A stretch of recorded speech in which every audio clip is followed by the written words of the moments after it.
cada um de nós. E eu tenho certeza que Deus tem visto também o esforço dele. E não vai deixar de sair daqui também abençoado. Amém? Graças a Deus. Eu quero cumprimentar os irmãos da paz do Senhor Jesus. Amém, queridos? Glória a Deus. Como é maravilhoso estarmos na presença do Senhor e poder juntos adorarmos a Ele e recebermos juntos a sua presença.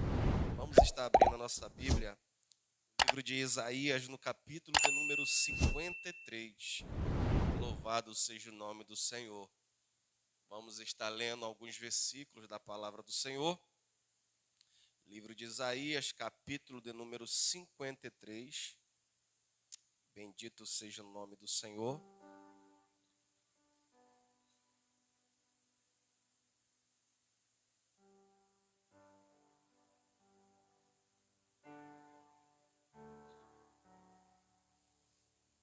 Glória a Deus. Obrigado.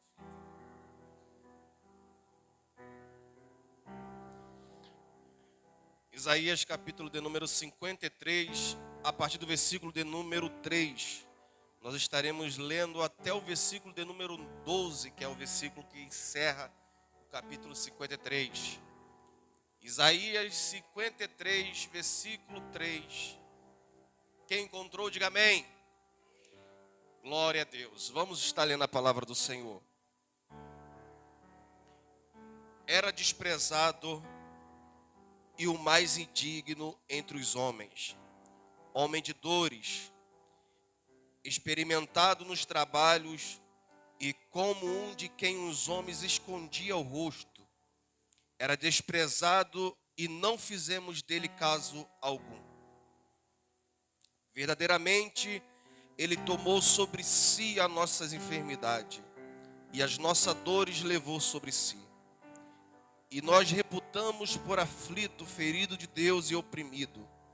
Mas ele foi ferido pelas nossas transgressões e moído pelas nossas iniquidades. O castigo que nos traz a paz estava sobre ele, e pelas suas pisaduras fomos sarados. Todos nós andávamos desgarrados como ovelha, cada um se desviava pelo seu caminho, mas o Senhor fez cair sobre ele a iniquidade de todos nós. Ele foi oprimido, mas não abriu a sua boca. Como um cordeiro foi levado ao matadouro, e como ovelha muda perante os seus tosquiadores. Ele não abriu a sua boca. Da opressão e do juízo foi tirado. E quem contará o tempo da sua vida? Porquanto foi cortado da terra dos viventes, pela transgressão do seu povo foi ele atingido. E puseram a sua sepultura como os ímpios, e com o rico na sua morte. Porquanto nunca fez injustiça, nem houve engano na sua boca. Todavia ao Senhor agradou moê-lo, fazendo enfermar, quando a sua alma se pusera por expiação do pecado. Verá a sua posterioridade, prolongará os dias, e o bom prazer do Senhor prosperará nas suas mãos. O trabalho da sua alma ele verá e ficará satisfeito. Com o seu conhecimento, o meu servo justo justificará muitos, porque a iniquidade deles levou sobre si. Pelo que lhe darei a parte de muitos com os poderosos, repartirá ele o despojo, porquanto derramou a sua alma na morte, e foi contado como os transgressores, mas ele levou sobre si o pecado de muitos, pelos transgressores intercede. Amém? Pode se assentar em nome do Senhor Jesus. Glória a Deus. Queridos, eu quero fazer um convite para você aqui nessa noite. Vamos fazer uma viagem no tempo. Vamos voltar a cerca de mais de 2000 anos atrás. Vamos ver o cenário em que Jerusalém estava. Não é a mesma Jerusalém que nós temos ouvido constantemente notícias sobre ataque do Hezbollah, ataque de terrorista. Nós estamos falando de 2000 anos atrás, uma Jerusalém, a qual a religião estava corrompida, a qual não era mais aquele povo a qual o Senhor tinha os tirado da terra do Egito, estavam desviados da vontade de Deus. Mas Deus ainda tinha promessa para aquele povo. E por ter promessa sobre aquele povo, Deus ele decide enviar aquele que foi conhecido como o libertador do seu povo, chamado o Senhor Jesus. No capítulo de número 11 do livro de Marcos, ou então no capítulo de número 19 do livro de Lucas, a partir do versículo 28, nós vamos ver a última semana de Jesus na terra dos viventes. Na última semana de Jesus na terra dos viventes, ele entra no capítulo de número 19 em Jerusalém. E a Bíblia diz que quando ele entra em Jerusalém, ele está entrando em Jerusalém em um período em que os judeus já estavam se preparando para as festas, a festa da Páscoa. E nós sabemos que nas festas judaicas, a cidade ficava abarrotada de judeus, que além daqueles que já moravam dentro de Jerusalém, vinham de outras cidades da Palestina, ou vinham até de outros países, pessoas que haviam se convertido ao judaísmo, vinham para comemorar também a festa da Páscoa. Então Jerusalém estava extremamente abarrotada. Jesus está entrando dentro de Jerusalém com a sua comitiva. E ele não está em um carro BMW, ele não está em um carro de última geração. O que é que ele está sentado sobre ele? Um pequeno jumentinho. Quando ele entra em Jerusalém, a multidão que já estava ali, vendo ele entrar e já ouvindo a fama do que ele poderia fazer, começa a gritar, alguns sem saber o porquê, mas grita: Hosana, Hosana, bendito é o que vem em nome do Senhor. As pessoas começam a glorificar a Deus pela vida daquele homem que estava entrando pelos portais de Jerusalém. Mas não se alegre não, porque daqui a pouco, de 2 dias depois, aquela mesma multidão seria aquela que estaria gritando outra palavra que não era Hosana. A Bíblia então diz que ele entra em Jerusalém. Quando ele chega no templo, ele percebe que o templo, que era a casa de Deus, estava extremamente uma bagunça. Haviam tornado a casa de Deus em comércio, em uma feira livre. Porque para você ter uma ideia como é que estava a religião em Jerusalém, aquela pessoa simples que tinha um cordeirinho que ele levaria para sacrificar no templo ao Senhor, que ele cuidava para que aquele animal não ficasse doente. Sabe o que acontecia quando ele chegava com aquele animalzinho lá em Jerusalém? Ele não poderia sacrificar aquele animal. Ele tinha que comprar um animal com uma moeda específica que também tinha que ser comprado dentro de Jerusalém, porque a moedinha que eles vinham da sua cidade não servia dentro de Jerusalém. Eles tinham que comprar uma moeda de um alto preço para apresentar dentro do templo, dentro do tabernáculo. E o cordeiro não poderia ser aquele que ele trouxe de casa. Aquele que ele trouxe não prestava. Ele tinha que comprar um outro cordeirinho em alto valor. Então nós percebemos que a religião não era mais a mesma, voltado para Deus, mas voltado para o lucro que a religião dava. E infelizmente nós temos visto em nossos dias muitos vendendo o evangelho que não é seu, mas é daquele que morreu por nós. Então nós vamos ver, querido, que quando Jesus ele vê que a casa de Deus se tornou uma bagunça, cambistas estavam com as suas gaiolas, mostrando ali os pombos, os animais para ser sacrificado. Jesus ele pega um chicote, desce sarrapo nas costas de quem estivesse na frente e diz: aqui não é lugar para vocês fazerem isso. A casa de Deus voltará a ser chamada casa de oração. Ali já a multidão começa a ficar inflamada contra o Senhor. porque percebe que ele não era conivente com o que eles estavam fazendo. A Bíblia diz que eles vão se preparar para a Santa Ceia ou para a Páscoa. E todos nós sabemos que a Páscoa é quando os judeus lembram do momento exato em que o Senhor mandou o seu anjo e matou todos os primogênitos do Egito, mas livrou o seu povo dentro do Egito e os libertou da mão de Faraó. Então os judeus, eles traziam à memória o momento em que Deus os libertou, comendo a mesma refeição que eles comeram na última refeição, inaugurando no deserto a Páscoa que o Senhor havia estabelecido para o seu povo. Só que naquele exato momento o Senhor também ele institui a ceia que seria praticado pelos seus seguidores. Então é nesse momento em que um dos seus discípulos, aquele que tinha a responsabilidade de guardar aquilo que era de valor do ministério de Jesus, ele deixa com que Satanás entre no seu coração. E ele sai daquele momento de comunhão, aonde eles participam da Santa Ceia. E além de participar da Santa Ceia, o Senhor, ele aprofunda ainda mais a intimidade com o seu discípulo. Quando ele pega uma bacia e enche de água, e joga um pano sobre os seus ombros, e lava o pé de cada um dos seus discípulos, dizendo para eles: se alguém quer ser maior no reino de Deus, esse precisa ser o menor. Mostrando para cada um de nós, querido, que dentro da casa de Deus não tem ninguém maior e nem ninguém melhor, que eu e você devemos servir, porque o Senhor serviu aqueles que eram seus servos. Aleluia. A Bíblia diz que nesse inteirinho aí, nesse intervalo, eles comem a Páscoa.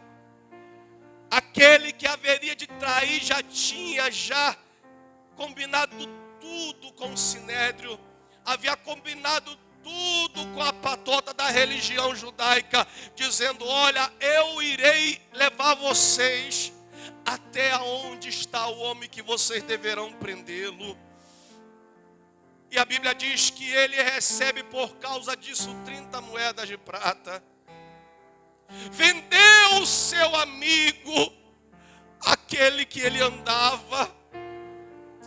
A Bíblia Sagrada nos diz, no capítulo que nós lemos do livro de Isaías, do profeta Isaías, ele faz questão de mencionar que ele não era um homem que chamava atenção por causa da sua beleza. Quem olhava para ele não via nenhuma diferença de um judeu comum para ele. Ele não tinha nenhum aspecto que chamasse atenção. Mas ele não precisava de beleza, mas quando alguém precisava dele, ele era o socorro bem presente na hora da angústia.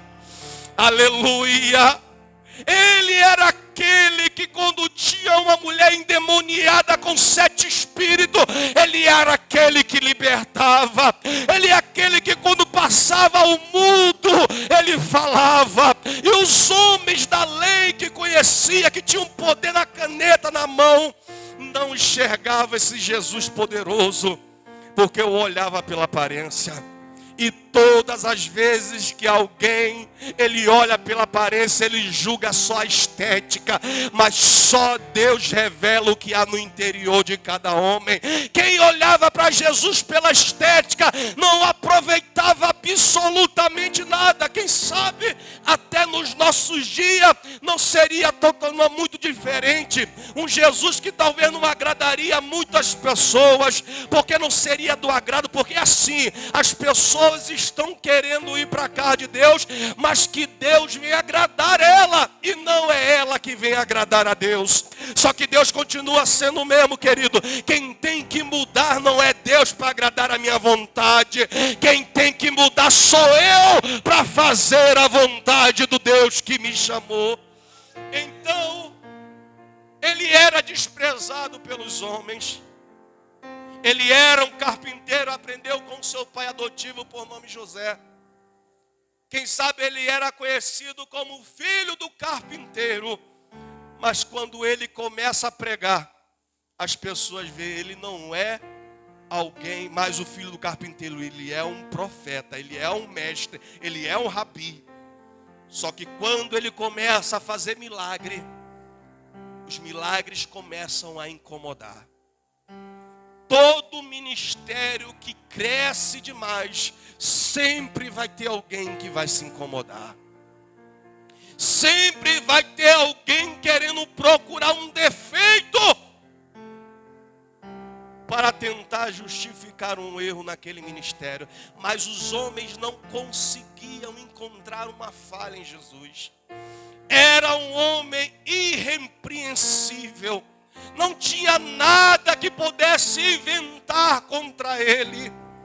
Poderiam até tentar, mas quando mandava alguém infiltrado no meio da multidão, quando Jesus estava pregando, eu imagino que aquela pessoa que estava infiltrada começava a ver os milagres que ele operava. Quando daqui a menos imaginava, já estava no meio glorificando o Senhor também, e esquecia o que havia ter feito lá. Então eles não conseguiam nada para poder prender Jesus. Não conseguia fazer nada para prender ele. Precisou que alguém de dentro do ministério para poder traí-lo. Porque externamente ninguém conseguiria uma brecha. Mas só quem conhecia realmente ele intimamente poderia fazer aquela traição. E foi o que aconteceu. Um homem que andava com ele, comia na mesa com ele, acabara de participar do corpo e do sangue dele. Foi aquele que foi até os inimigos e disse: eu irei mostrar para você quem ele é. E para você saber quem ele é, porque ele era igual aos seus discípulos. Ele andava com seus discípulos. Não tinha uma coroa na sua cabeça ali para distinguir nenhuma posição maior do que os seus discípulos. Tanto é que Judas faz questão de mencionar: aquele que eu der um beijo, esse é o homem. Porque ele andava com seus discípulos e os seus discípulos pareciam com ele. Então, para o identificar, precisava que desse um beijo nele. E assim foi feito. A Bíblia diz que quando eles terminam a Páscoa, Jesus olha para o seu discípulo e disse: vamos orar no monte. Vamos para o monte Getsêmani, vamos orar. Jesus acabara de passar um momento maravilhoso com o seu discípulo, comeram a Páscoa, inaugurou a Santa Ceia, mas algo está tirando a paz de Jesus naquele momento.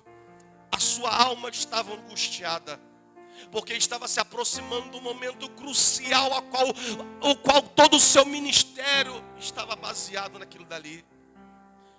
As curas foram importantes para o ministério de Jesus, sem sombra de dúvida. Mas a morte era a conclusão perfeita. E se não houvesse morte, não haveria remissão de pecados. Se não houvesse morte, não haveria eu e você aqui nessa noite. Então a Bíblia diz que ele entra com seus discípulos. Ele pega Tiago, João e Pedro, que eram os mais íntimos, e diz para ele: vamos um pouquinho mais adentro, deixa eles aqui embaixo, vamos subir um pouquinho mais comigo. Quando ele chega mais íntimo, ele olha para os três discípulos e diz: a minha alma está angustiada até a morte. Dá para você perceber o teu Salvador dizendo que naquele momento ele estava sentindo angústia na sua alma. Porque como Deus, ele enxergava por antecipação o que ele haveria de passar. E como homem, ele sofria as consequências dessa visão. E ele clama e diz: ore comigo. Ore comigo, eu preciso de força. Eu preciso que você esteja comigo para eu não me sentir sozinho. E quem é que de nós nunca orou assim, dizendo: Senhor, manda alguém para me socorrer, porque a minha alma está angustiada até a morte? Quem é que nunca orou e disse: Senhor, eu não preciso de nenhuma revelação extraordinária, só mostra alguém para vir até aqui e falar: oh, Deus está contigo, não te abandonou. E é importante nesse momento nós temos pessoa do nosso lado para dizer: eu estou contigo, eu vou te ajudar. Eu não sei o que você está passando, a dor que você está sentindo, mas você não está sozinho. E o nosso Salvador estava ali clamando: eu preciso que vocês estejam do meu lado nesse momento. Aleluia. Sabe o que acontece? Jesus, ele se retira uma distância dos 3 discípulos para uma intimidade com Deus. A sua alma estava muito angustiada. Muito angustiada. Porque como homem ele estava temendo o que lhe aguardava. Porque uma coisa é quando alguma coisa ruim acontece na nossa vida, mas a gente não sabe. A gente não tem um controle do que nos pode acontecer. Outra é quando você sabe o que vai acontecer, o que está te esperando, que é inevitável, você precisa passar. Ele poderia muito bem dizer: Deus, eu não quero passar por isso, porque ele era Deus. Mas ele não fez isso. Ele dobra os seus joelhos e intensamente ele vai se derramar. Ele vai fazer uma oração que ao ponto da oração ser tão intensa que a Bíblia diz que ele suava gotas de sangue que caíam no chão. Aleluia. Olha a angústia que ele estava passando. Você já chorou algum momento angustiado? Imagine você estar angustiado, ter que suportar a angústia e todo o teu corpo gritar, e você ter que dizer: Deus, faça a tua vontade. Ele olha, quem sabe, para o céu e diz: Senhor, se possível, passa de mim esse mal que eu tenho que passar, esse sofrimento que está me esperando. Quem sabe eu imagino na minha mente, talvez Satanás dizendo: está afrouxando, vai largar, não vai aguentar não, a pressão é muito grande, ele não vai suportar. Eu já ouvi muitos heróis da fé dizendo essa palavra aí, mas ele diz: mas todavia, não seja feita a minha vontade, mas seja feita a tua vontade. O meu corpo pede para que eu desista, mas eu sei em quem eu tenho crido, e eu sei que o Senhor está comigo para me sustentar em meio à angústia. E eu digo para você nessa noite: o Senhor está contigo e Ele não te abandonou, está te sustentando nessa noite e vai te dar vitória. Aleluia, glória a Deus. Quando ele diz essa palavra, querido, ele se coloca de pé. E a Bíblia diz que um anjo do Senhor vem e o conforta. Como é maravilhoso, querido, quando o crente é confortado pelo seu Deus. Às vezes Deus diz assim: ó, ainda não é o tempo da prova acabar, mas eu vou te dar um alívio da dor.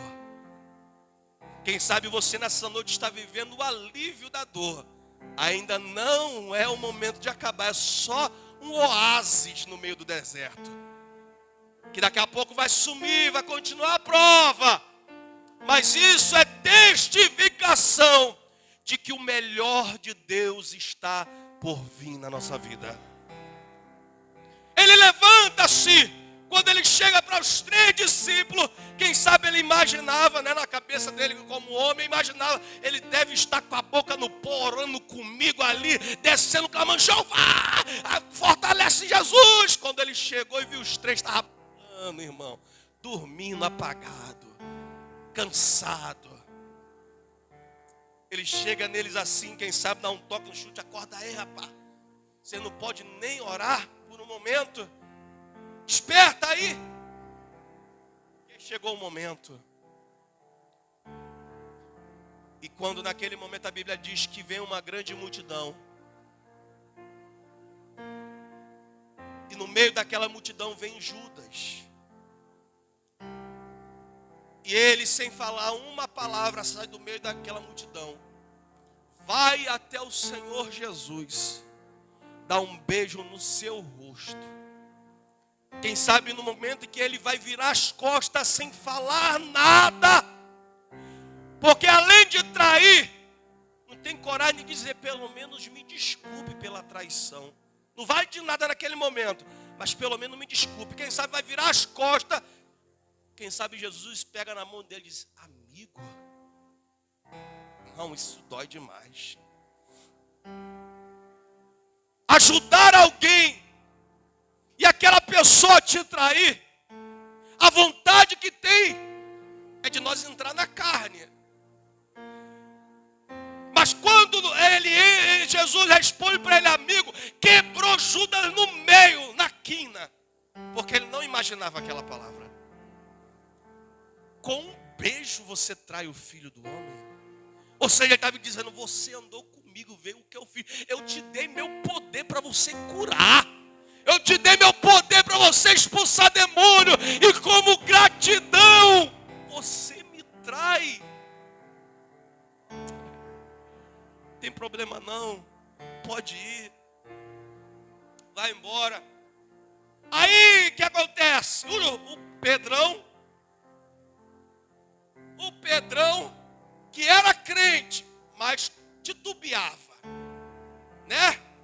Quando ele viu que Jesus iria ser preso, ele, igual samurai, pegou a espada e a vapo na orelha do ajudante do sumo sacerdote. Cortou a orelha do rapaz. Pensou que era Bruce Lee, não sei o que ele achou que ele era. Cortou a orelha do homem, gritando lá, o sangue jorrando lá. Jesus, calma gente, calma. Não tem problema não, pegou a orelha lá dentro. Cheia de areia. Eita, cheia de areia. Limpou a orelha do homem lá, botou no lugar, curou. O homem botou no lugar. E disse, não precisa briga não. Vocês querem quem? Querem eu? Então, eu tive com vocês todo o tempo lá dentro do templo lá. Não tem necessidade de querer me prender, me humilhar, não. Pô, eu vou voluntariamente levar o Jesus. Isso aconteceu à tarde da noite já. Levaram Jesus até a casa do sumo sacerdote. Olha só, eles vão fazer uma interrogação em Jesus proibida. Porque quando Jesus é levado até a casa do sumo sacerdote, eles fecham a porta, não permitem que os discípulos de Jesus entrem, ou não permite que Jesus escolha pessoas para serem os seus defensores.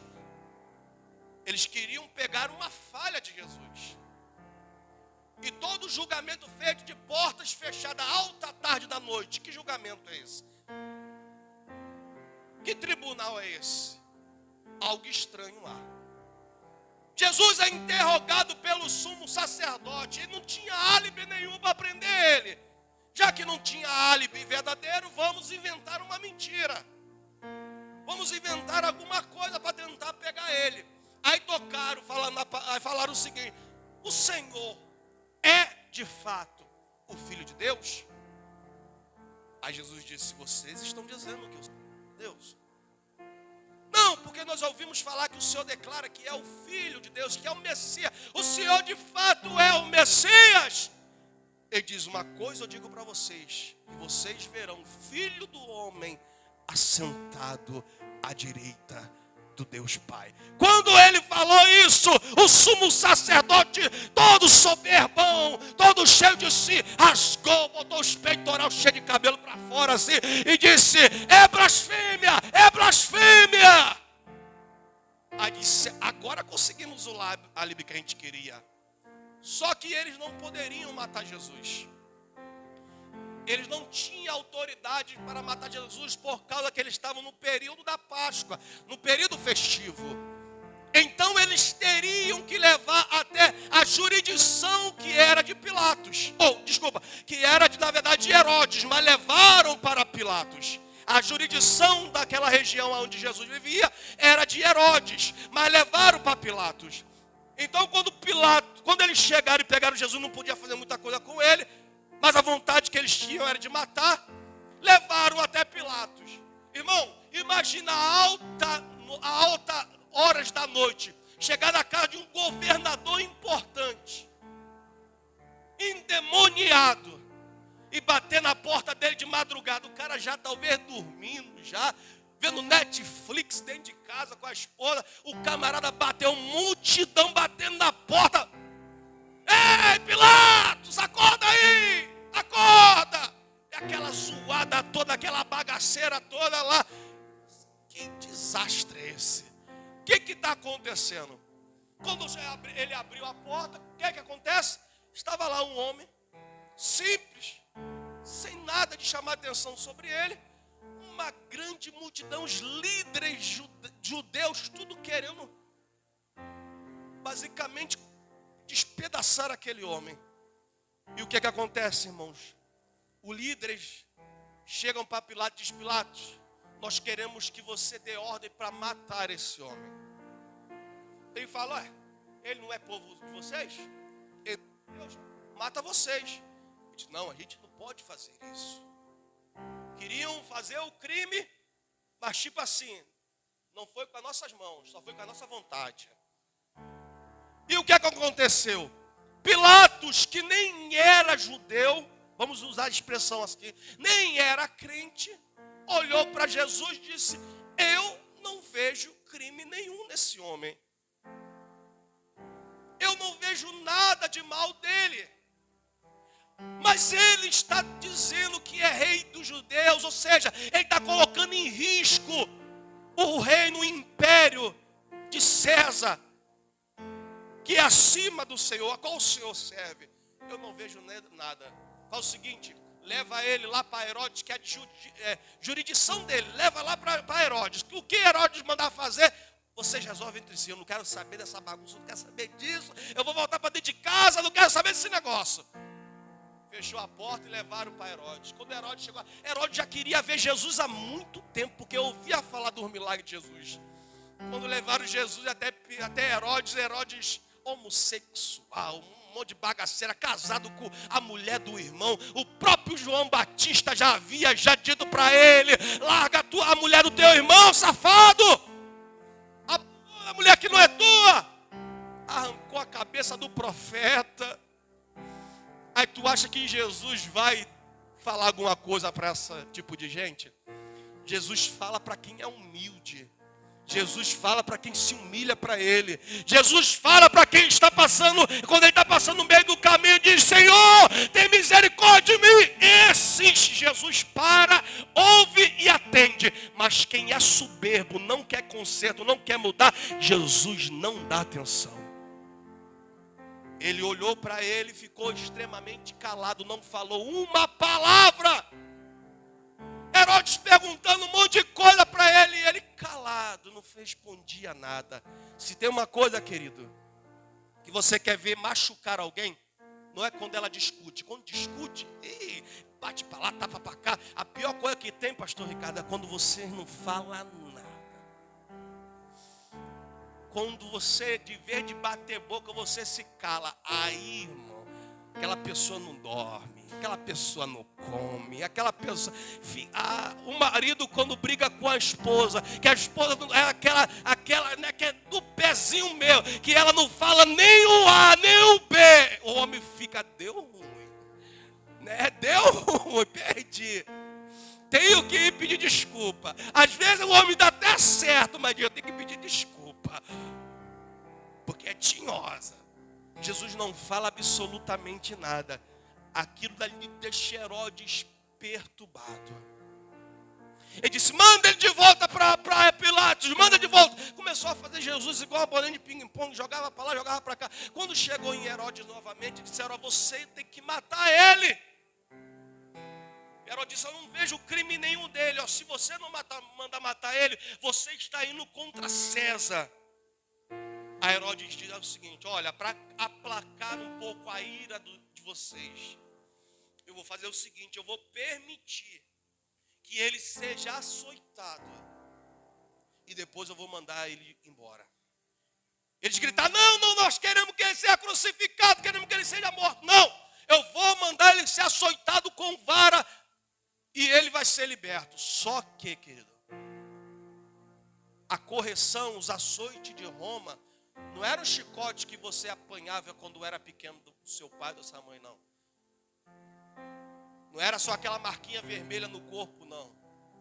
Nós estamos falando aqui, querido, de 39 chibatadas, com vara, com pontas de osso, com peças de chumbo, que quando batia na pele do condenado, ela tanto feria, quando ela agarrava e ela vinha rasgando a pele. Pegaram Jesus. Perceba que ele já está desde a noite que ele foi preso. Ele não dorme, ele é jogado de um lado para o outro. Ele não se alimenta, ele não tem nenhuma noite de sono. Ele já está sendo aqui já zombado, escarnecido. Levam ele para ser açoitado por carrasco truculento, que tinham prazer naquilo que faziam. Tiram a roupa de Jesus, prende as suas mãos com corrente e começa a deferir um soldado em cada lado de Jesus, açoites 39 vezes. Por quê? Porque se passasse de 39, possivelmente, alguns relatos acontecia de o condenado não suportar todos aqueles açoites. E o máximo era 39, porque também se passasse de 39, o condenado morreria ali. Jesus, ele sofre grandes ferimentos nas suas costas, aonde o sangue começa a esguichar as suas costas, do seu corpo, do seu braço, de todas as partes do seu corpo, ferimentos profundos, que rasgam a sua pele. E os homens estão açoitando Jesus e zombando, quem sabe dizendo: livra-te, tu não livrou tantas pessoas, não curou, liberta você mesmo também. Mas ele está calado, como um cordeiro mudo, como nós lemos aqui, ele não murmurou. Depois daquela sessão torturante, pegam ele nos carrascos, colocam um manto sobre os ferimentos de Jesus para o cobrir, levam ele para um canto, enquanto Pilatos haveria de chamar para se apresentar novamente ao povo. Nesse intervalo, Jesus continua sendo torturado pelos seus algozes. Pega um espinho longo e transforma em uma coroa de espinho, que essa coroa de espinho é fixada no seu crânio, e aqueles espinhos começam a entrar dentro do seu crânio, trazendo grande sofrimento e grande dor àquele que nos amou.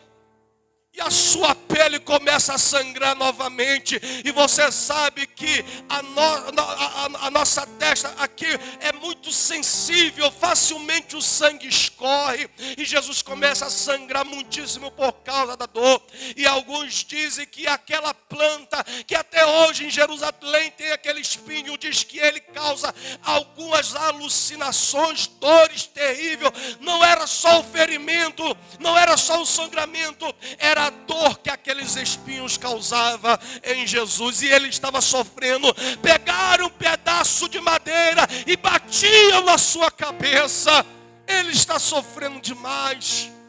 Aí Pilatos olha e diz assim: ó, traz ele para apresentar ao povo, o seu povo que está pedindo que ele seja morto. Quando Jesus se apresenta, querido, sabe o que acontece? Os carrascos vão pegar ele, o pano que colocaram sobre os seus ferimentos. Você já colocou um pedaço de pano, uma gasa em cima de uma ferida, de uma pereba que você talvez tenha? Já viu a dor que é que você, quando agarra, se tu vem, ai, doendo.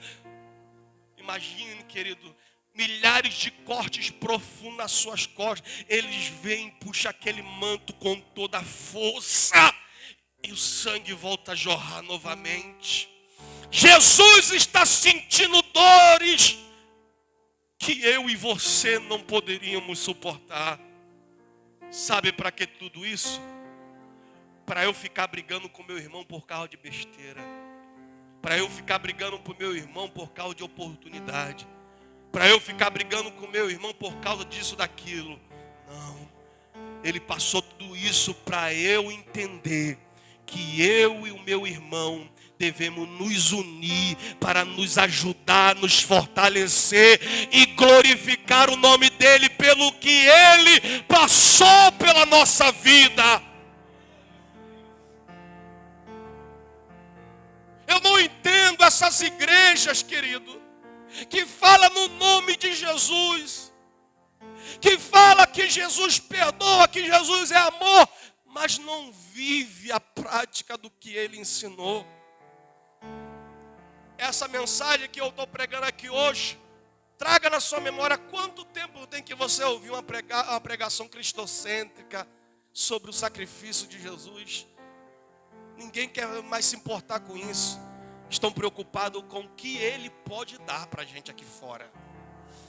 Estão preocupados com as bênçãos, se ele vai abrir aquela porta que o profeta havia falado, se ele vai restaurar o meu casamento, se ele vai me dar uma conta bancária gorda.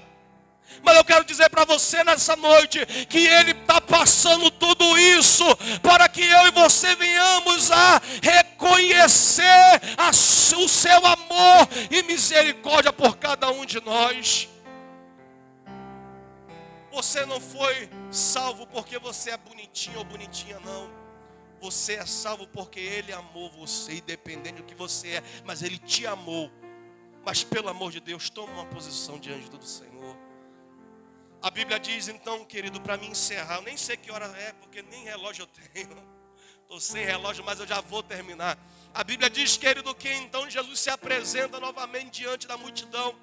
E a multidão, quem sabe na cabeça de Pilatos, ele imaginava, quando eles virem a condição que esse homem está, eles vão sentir pena dele e vão realmente pedir para que ele seja liberto.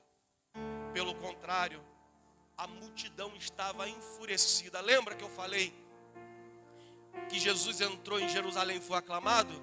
Sabe quem era aquela multidão ali? A mesminha. A mesminha que gritou hosana, que aplaudiu, que glorificou. Agora é a mesma multidão que está dizendo, eu quero ver ele pregado, eu quero ir lá cuspir nele. É a mesma multidão. Então não se preocupe, querido, com a multidão que te cerca. Se preocupa com quem está no centro.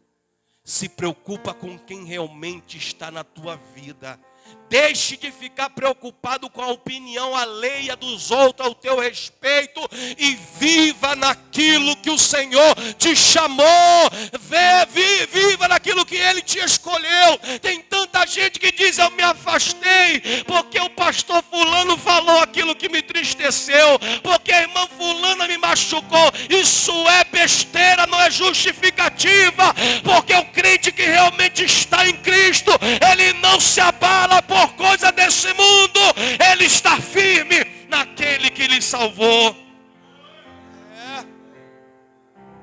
Glória a Jesus. Quando Jesus está diante da multidão, aí aquela panelinha baderna do sinédrio, os fariseus, os saduceus, sacerdote gritou, quem sabe no meio da multidão, vai agora, fala. Crucifica!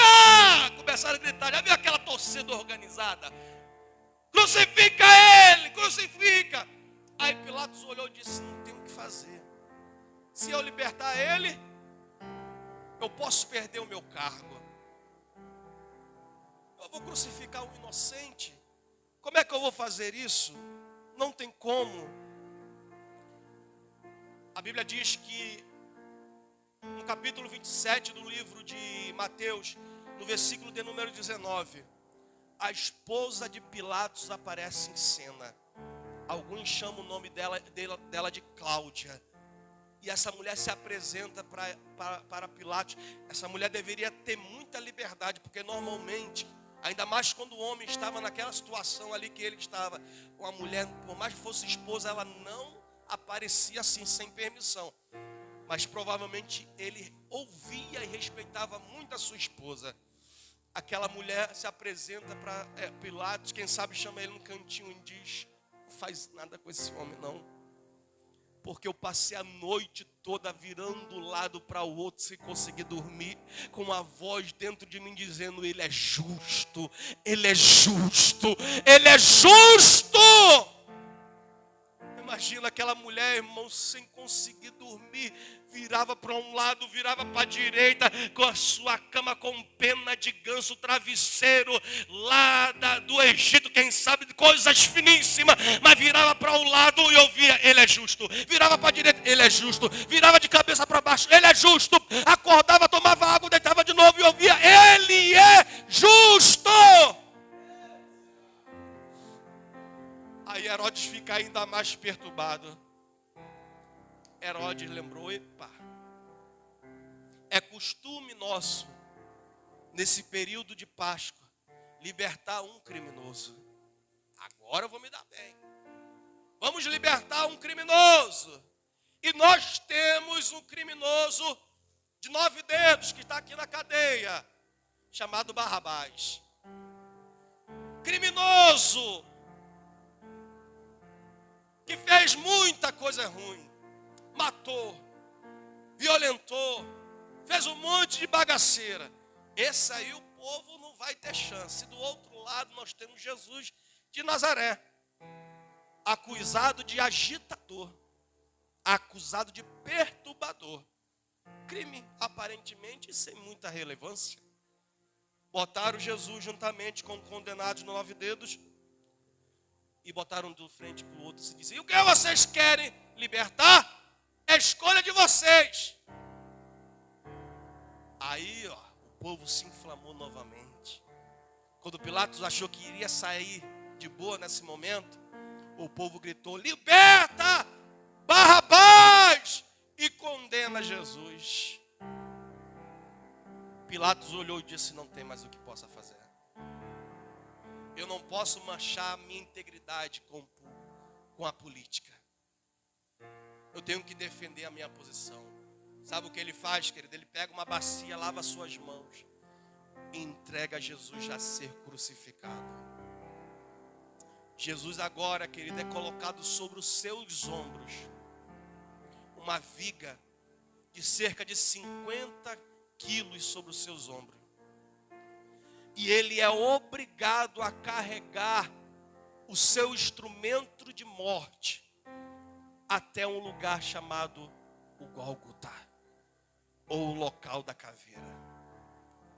O chão que ele anda não era um chão asfaltado, era um chão irregular, com pedras, pedregulhos.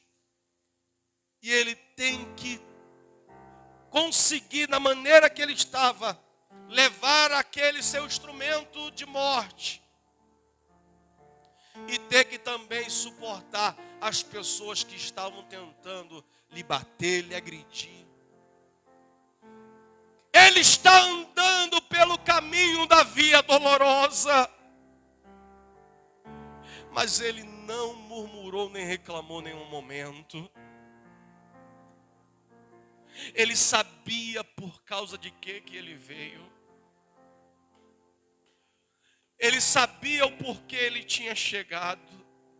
E aquele momento era crucial para a vida de cada um de nós. Quando ele chega lá em cima no Gólgota,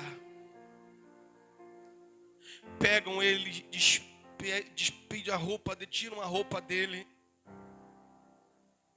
deitam ele sobre a outra parte que já estava lá em cima, juntamente com a parte que ele tinha levado sobre os seus ombros, deitam ele sobre aquele madeiro.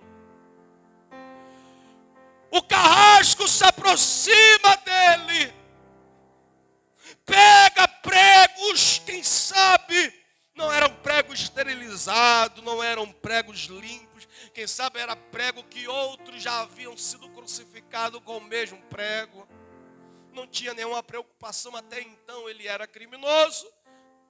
Não tinha tratamento especial, era criminoso do mesmo jeito. Pegam ele, amarram os seus braços e as suas pernas. E pegam um prego, querido. E com a marreta, sem nenhum pingo de misericórdia, dá vários golpes de força sobre aquele prego, fazendo com que o braço de Jesus seja pregado naquela madeira. Eu imagino nesse momento em que o prego atravessa o seu braço, ou sua mão, ele mordendo entre si os seus dentes, com o seu rosto, o seu semblante de extrema dor. Ele sente ali naquele momento a sua carne dilacerada, o sangue jorrando pelo prego atravessado pelo outro lado. Mas ele não reclama, ele não murmura. Pega um outro braço, coloca na mesma posição, e quem sabe os seus carrascos que estão zombando dele, batem nele, pegam a sua outra mão e da mesma maneira desferem golpes violentos e bate até atravessar do outro lado. Não se contentando, eles vêm também pregam os seus pés. Agora vem o que é mais difícil. Jesus estava pregado na cruz, mas precisava erguer a cruz. Precisava colocar a cruz de pé. Eles faziam um buraco de aproximadamente cerca de 1,5 palmo, 2 palmos, que eles vinham arrastando a cruz. Os soldados vinham arrastando a cruz até aquela cruz entrar naquele buraco para poder fixar no chão e ter firmeza. Imagine Jesus agarrado na cruz, com prego nas suas mãos, nos seus pés. E agora eles puxando a cruz, e o corpo dele vai para frente e vai para trás. A cruz puxa de um lado para o outro, a pele dele vai abrindo.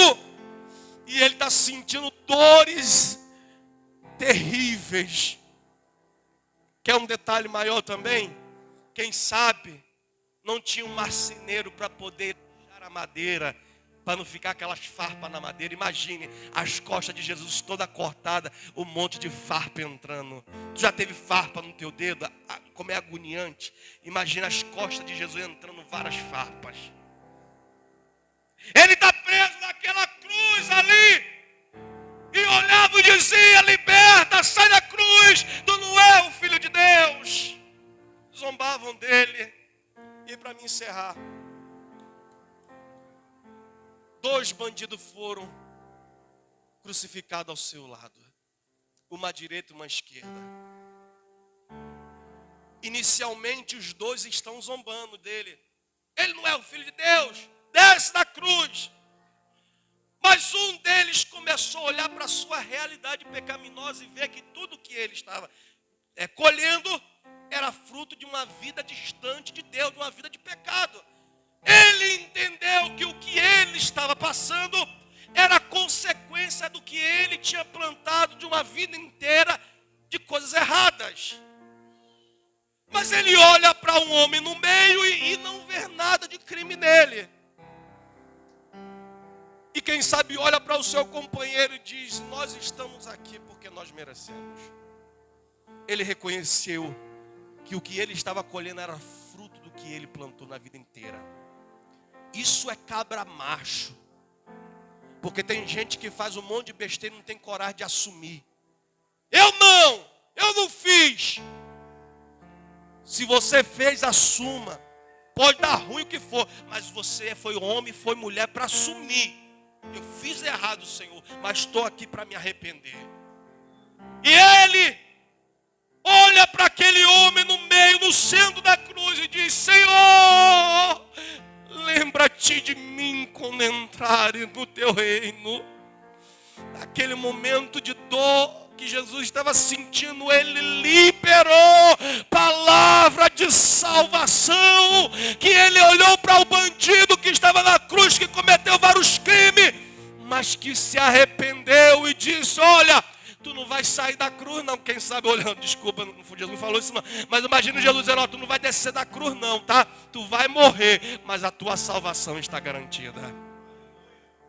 Sabe o que eu aprendo com isso, querido? Tem coisas que às vezes dá para se arrepender e dá tempo de mudar. Tem coisas que realmente só a salvação de Deus. Tem gente que vai ter que, infelizmente, descer a sepultura. Essa semana mesmo, um colega meu, que desde os meus 13 anos de idade, quando eu fui para a igreja, ele já estava lá, se batizou comigo, se afastou. Essa semana, infelizmente, ele morreu.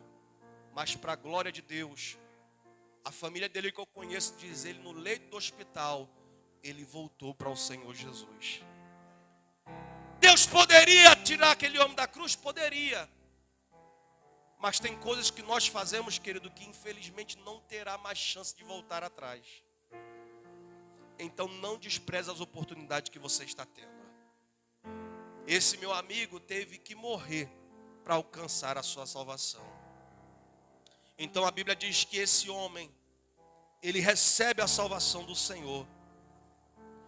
Jesus exclama bem alto: tenho sede! E os seus carrascos levam para ele o analgésico, algo para diminuir a dor, fel e vinagre. Ele olha e diz: eu não quero provar disso, eu quero beber o cálice inteiro da ira de Deus. Porque ali na cruz, Jesus estava provando a ira total de Deus sobre os pecadores. Tudo que Jesus estava passando, como disse Isaías, que nós lemos, o Senhor agradou moê-lo, fazê-lo sofrer por causa dos nossos pecados. A consequência do pecado é o abandono de Deus e o castigo celestial. Jesus está provando naquele momento aquilo que era para eu e você beber, mas ele pegou o cálice amargo da ira de Deus e disse: eles não podem beber, Pai, eles não aguentarão beber, mas eu bebo todo ele, a última gota, e suporto no lugar deles, para que eles tenham vida através do meu sacrifício. Para encerrar, e agora eu termino, Jesus agora está olhando e está clamando: Pai, perdoa, porque eles não sabem o que estão fazendo. Jesus, querido, agora ele vai declarar uma palavra, e isso causa muita dor no coração, quando ele vai dizer que o próprio Deus, ele se sentia abandonado. Quando ele se sente na cruz sozinho, naquele momento ele está sentindo o que um homem e o que uma mulher sente quando estão distante da presença do Senhor. Porque o pecado, a Bíblia diz em Isaías, que ele é aquele que nos afasta do nosso Deus. Ele nos põe em uma posição distante do Senhor, porque o Senhor, ele é puro e os seus olhos não podem contemplar o mal. É por isso que muitas das vezes, quando o homem peca deliberadamente, às vezes até conhecendo a verdade, para que esse homem não seja fulminado pela justiça de Deus, Deus prefere virar as costas para ele, para que ele tenha a chance de se arrepender.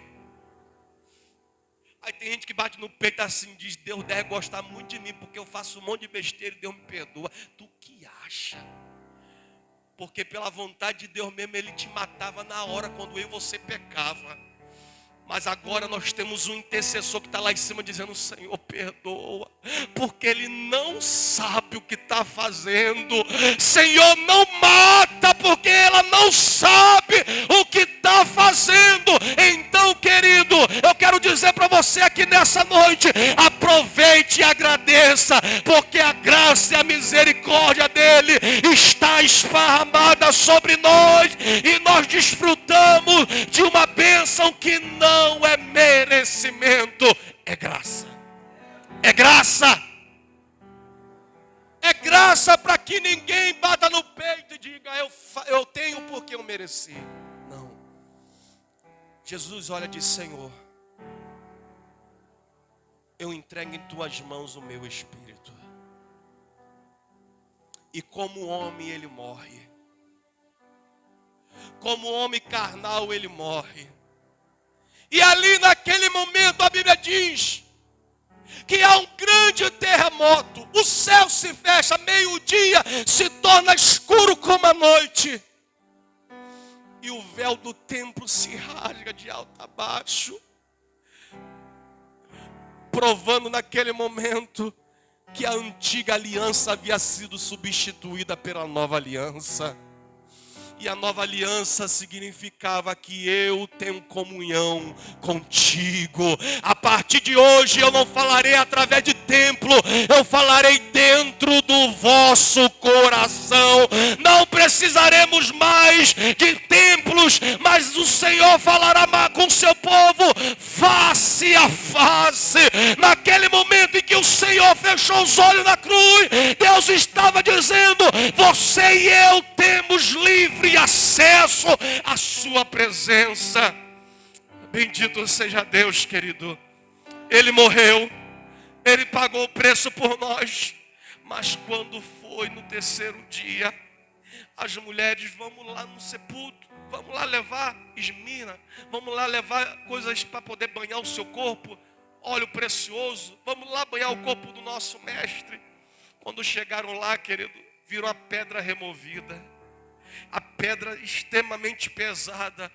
Quando olharam, estava um montinho de roupa a qual eles haviam dobrado o corpo de Jesus. O lençol estava lá dobradinho em cima da pedra lá. Um desespero: meu Deus, roubaram o corpo dele. Um monte de mulher saiu correndo para um lado, para o outro. Maria Madalena ficou no lugar e de repente ela ouve a voz: mulher. Mulher, e ela, quando ela ouve aquela voz, ela conheceu, se jogou aos seus pés e disse: ó, não me toque, levanta e vai para os teus irmãos contar o que aconteceu. Ela saiu correndo, ela veio chorando, agora ela vai sorrindo: o meu mestre está vivo, o meu mestre está vivo, ele ressuscitou. A morte não pode segurar o dono da vida. A morte não pode segurar o dono da vida. Você serve um Deus que não está debaixo de 7 palmos de terra. Você serve a um Deus que morreu pelo teu pecado para te dar vida, mas está vivo e está aqui nessa noite dizendo: louve o meu nome, porque eu paguei o preço para te dar a salvação.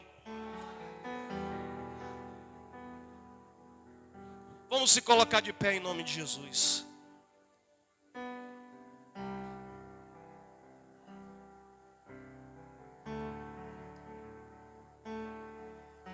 Quero que você saia na noite desse dia entendendo, querido, algo muito importante. Um alto preço foi pago pela sua vida. Quando alguém apontar o dedo para você e dizer: tu não vale nada, diga: eu tenho um preço valioso para o meu Senhor. Eu posso não valer para os homens, mas eu tenho um valor para o meu Senhor.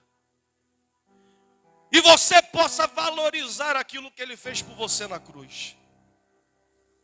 E Ele fez uma promessa para os seus discípulos: eu vou subir para o céu, mas eu não vou deixar vocês sozinhos. Eu vou mandar aquele que é chamado no grego de Paracletos. Eu vou mandar um amigo. O que eu faço, Ele vai fazer também. O que eu opero, Ele vai operar também. Mas Ele estará convosco em todos os momentos. Então lembre, querido, que Ele está do teu lado em todos os momentos. Ele fez uma promessa, e essa promessa é que Ele vai voltar para buscar a sua igreja. E eu digo para você nessa noite, prepara-te, porque Ele está voltando. Se você tem orgulho da casa que você tem, se você tem orgulho das bênçãos que Deus tem derramado sobre a sua vida, tem orgulho mais de ter um nome escrito no livro da vida. Se tem alguma coisa, hoje em dia as pessoas se preocupam muito com a estética, fazer cirurgia, puxar daqui, puxar dali, né? O couro está caindo, puxa dali, puxa da barriga, puxa do pé, para poder melhorar um pouquinho a estética. Mas que você tenha mais valor pela salvação. Que você possa nessa noite sair daqui. Eu preciso reatar a minha aliança com o Senhor. Eu preciso colocar em evidência a minha salvação. Porque tem muito crente que às vezes está dentro da igreja, mas ele não tem certeza da sua salvação. Mas eu quero que você saia daqui nessa noite sabendo, se Jesus voltar, ainda hoje, eu sei que Ele vai me chamar pelo meu nome. Senhor Deus e Pai, queremos na noite desse dia, ó Deus, te agradecer. Muito obrigado, ó Pai, por tudo que o Senhor fez na nossa vida. São tantas bênçãos, meu Pai, para contar. Bênçãos essas, meu Pai, que eu reconheço que nenhuma delas sou merecedor. Como Paulo disse, eu sou o maior miserável, o menor, mas o Senhor nos escolheu. Por isso eu te suplico nessa noite, ó Pai, traz sobre os teus filhos um sentimento, meu Pai, e o desejo de reatar, meu Pai, a aliança contigo. Ó Deus, em nome de Jesus, faz aquilo que as palavras minhas não podem fazer. Faz aquilo, meu Pai, que a minha mão, talvez tocando, não pode fazer.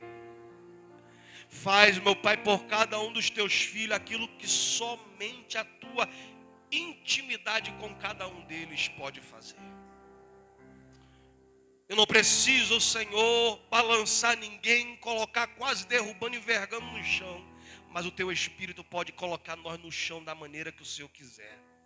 Por isso eu te suplico nessa noite, Senhor, traz sobre os teus filhos a alegria do teu Espírito. Traz à memória, ó Deus, aquilo que o Senhor passou na cruz e que nós possamos sentir a dor, meu Pai, que te causamos e que nós possamos cada dia olhar para a nossa vida, enxergar a miserabilidade que nós estamos e nos arrependemos do nosso pecado. Por favor, Deus, não desista de nós, porque se o Senhor desistir de nós, não temos chance nenhuma. Sabes, ó Deus, o quanto nós somos pequeninos, mas nós somos pequeninos que confiamos em Ti. Por isso te peço nessa noite, despede os teus filhos, ó Deus, com a Tua proteção. Leva-nos, ó Deus, para nossos lares, meu Pai, protegido pela Tua forte mão. Nos dá uma semana, Senhor, de vitória. Guarda a nossa família, guarda aqueles que vieram, guarda aqueles que não puderam vir. A cada família aqui representada, que o Senhor possa estar abençoando, guardando e livrando de todo mal. Nos dá uma semana tranquila e abençoada de vitória, em nome de Jesus. E que o Senhor nos abençoe e nos guarde. Que o Senhor faça resplandecer o seu rosto sobre cada um de nós. E que o Senhor tenha misericórdia de nós. E que sobre nós levante a luz do seu rosto e nos dê a sua paz. E todos que saem deste lugar crendo que o sacrifício de Cristo na cruz não foi em vão pela nossa vida, cele esse culto dizendo...